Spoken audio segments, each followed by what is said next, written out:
How is Wesley Vissers approaching fat loss for the upcoming Arnold Classic in March? With only 81 days left until the show, he has already dropped 25 pounds since starting his cut 2 weeks ago. But instead of pushing harder, he's deliberately slowing down the pace because getting lean too early would sacrifice muscle mass. There's still a lot of pounds, a lot of kilos to go off of this physique, but I don't want to do it too quickly as my physique requires fullness. Quick reminder, I post bodybuilding news, so follow now and stay ahead. Right now, the flatter look is intentional, with carbohydrates kept lower to drive fat loss and burn energy. The fullness is not gone. It is being saved for the final days before the show when it actually matters on stage. This is exactly where many competitors go wrong. Most bodybuilders who drop weight too quickly end up on stage looking flat and depleted despite months of hard work. So to be honest, as I mentioned, I feel a lot better.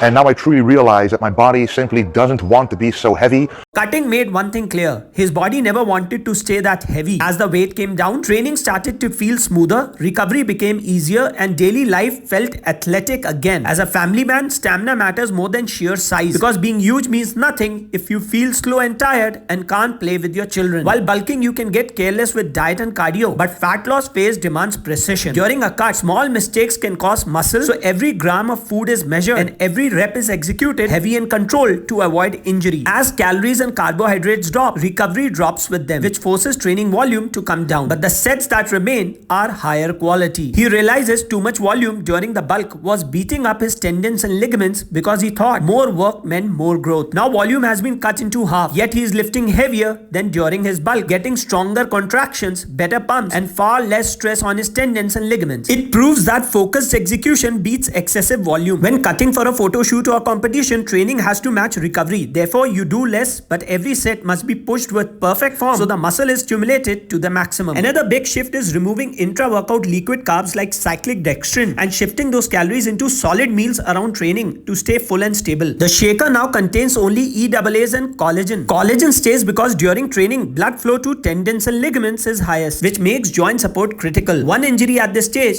does not slow a prep, it ends it.